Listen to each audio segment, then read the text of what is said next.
sekali kita memahamkan kepada anak bahwa tanpa adanya agama, tanpa adanya Al-Quran, kita hidup ini sama dengan hewan, atau lebih kasarnya lagi sama dengan binatang.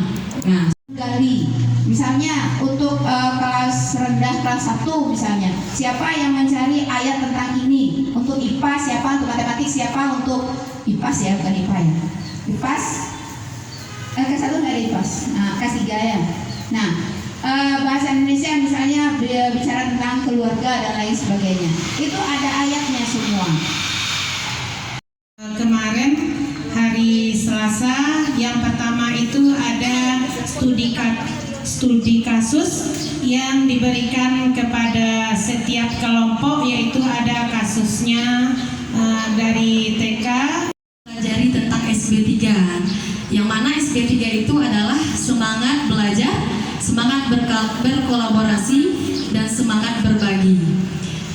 Setelah itu kita disuguhkan dengan menonton sebuah video. Dari video itu kita dapat memecahkan masalah atau kasus yang terdapat di sana dengan metode STAR.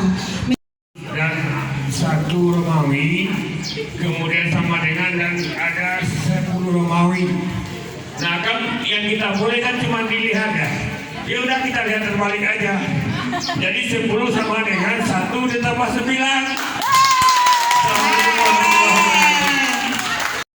Pintar matematik, ya udah yang lainnya bodoh. Nggak boleh. Kita harus memandang anak dari sisi yang berbeda. Ya udah, ini dibalik aja. Tadi kan kayak gini nih, kayak gini. Nah sekarang dibalik. Tidak dipungkiri, yang pertama yaitu mendapatkan uang jajan, karena Senang bertemu dengan guru yang disenangi, dan kemudian ada lagi hal yang disenangi, yaitu menjadi petugas upacara di hari Senin, kemudian menjadi instruktur senam di pagi hari kalau tidak salah setiap hari Selasa dan Kamis, kemudian senang ikut camping bun. Yang seperti itu. Jangan lagi rukun Islam ada 5. Yang pertama mengucap 2 kalimat syahadat, yang kedua sholat, 3 ini dah. Siapa yang bisa ulang? Ayo ulang.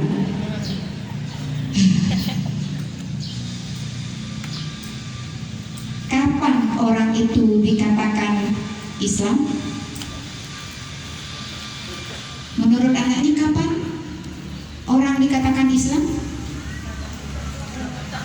Pertama, mengucapkan 2 kalimat syahadat. Anaknya kapan mengucapkan 2 kalimat syahadat? Kan pas lahir nggak diucapin ya. Nah, berarti apa nak?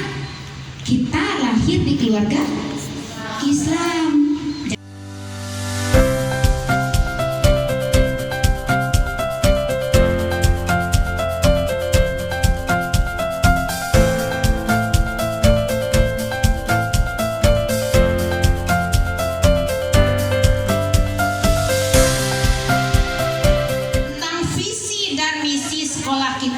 Khususnya visi dan misi sekolah SD Muhammadiyah itu dari wali murid atau orang tua kita.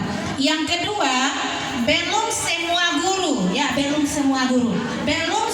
guru menerapkan kedisiplinan dan yang akan dikerjakan oleh kelompok 11 ini adalah mengadakan sosialisasi kepada orang tua. Nah, gimana caranya mengadakan sosialisasi sementara dia kan nggak mau datang? Apa yang Bapak Ibu lakukan untuk hal ini?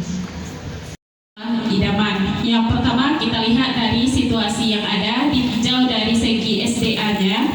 Yang pertama, gedung sudah milik sendiri dengan pekarangan yang luas. Yang kedua, terletak di pusat ibu kota kabupaten dan berdekatan dengan tempat pariwisata. Yang ketiga, memiliki jaringan internet yang bagus. Yang kelima, memiliki kelas Chromebook. Dan kemudian ditinjau dari SDM-nya. Yang pertama, memiliki jumlah. Sekolah menjamin keselamatan murid dengan mengawasi dan memelihara bangunan serta lingkungan sekolah secara berkala. Benar apa salah? 1, 2, 3, semuanya angkat. Ayo yang tak angkat kenapa? Untuk menjaga keamanan, perlu nggak kita menjaga sarana prasarana secara berkala? Ya perlu, benar jawabannya. Kita bisa meningkatkan ilmunya. Nah, kalau untuk supervisor atau supervisi, berarti kita memperhatikan apa yang dilakukannya dan nanti memberi masukan terhadap apa kelemahan yang sudah kita lihat seperti itu. Nah, jadi untuk jelasnya, mari kita lihat perbedaan coaching, mentoring, dan supervisi. Mempertanyakan masalah ke coach tanpa memberikan solusi. Dan kalau fasilitasi, memperbaiki dari kekurangan yang ada. Dan kalau mentoring, memecahkan masalah dan memberikan solusi yang ada. Coaching ini lebih menginspirasi orang lain agar untuk bertindak dan berpikir kreatif sesuai dengan potensi yang dia miliki tanpa memberikan masukan-masukan. Ya. Mentor itu mentransfer ilmunya kepada yang yang didampinginya gitu.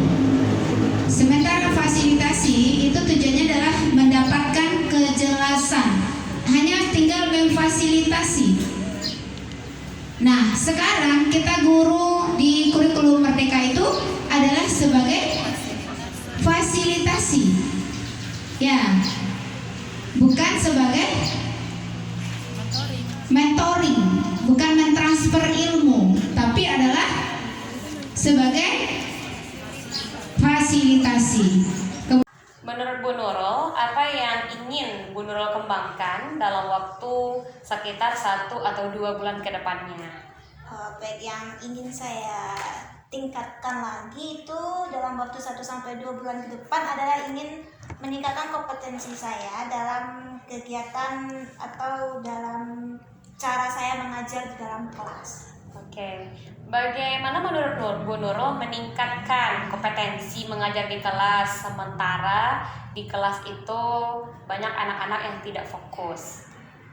Nah, yang ditanya itu adalah sesuai dengan pernyataan yang kita berikan kan, nggak lari dari itu. Tapi kalau lari dari pernyataan yang kita berikan, si coachnya salah.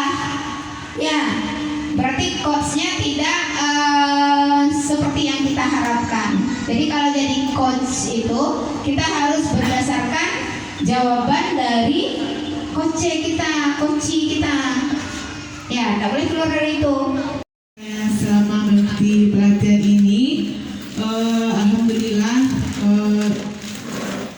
insya Allah ilmu yang saya dapatkan bertambah supaya nanti bisa saya terapkan pada anak didik pada tahun ajaran baru. Terima kasih kepada Bapak dan Bunda yang telah membimbing kita selama 2 hari ini. Mudah-mudahan apa yang telah disampaikan, ilmu yang telah diberikan kepada kita itu sangat bermanfaat sekali bagi kita dan bisa kita aplikasikan kepada anak-anak didik kita. Adanya acara ini, kita mendapatkan ilmu baru yang bisa kita terapkan dalam pembelajaran di sekolah. Luar biasa dan sangat keren. Materi yang disampaikan oleh Bunda itu sangat luar biasa. Banyak ilmu yang bisa kita dapatkan dan insya Allah bisa kita terapkan di sekolah kita masing-masing. Ikhlas dan pesan saya, bagaimana guru-guru SD Purdayam sangat ramai untuk mengimbaskan ke Suniti, ke kami, bagaimana program Bunda ini untuk selanjutnya. Mendapatkan gaji, tapi kita menjadi guru karena kita ingin menjadikan hidup kita ini bisa bermanfaat buat manusia lain sebagai modal bagi kita untuk hidup yang kedua nanti pasca kematian. Itu makanya sering kita sampaikan, ya, in ahsantum li anfusikum wa in asatum falaha.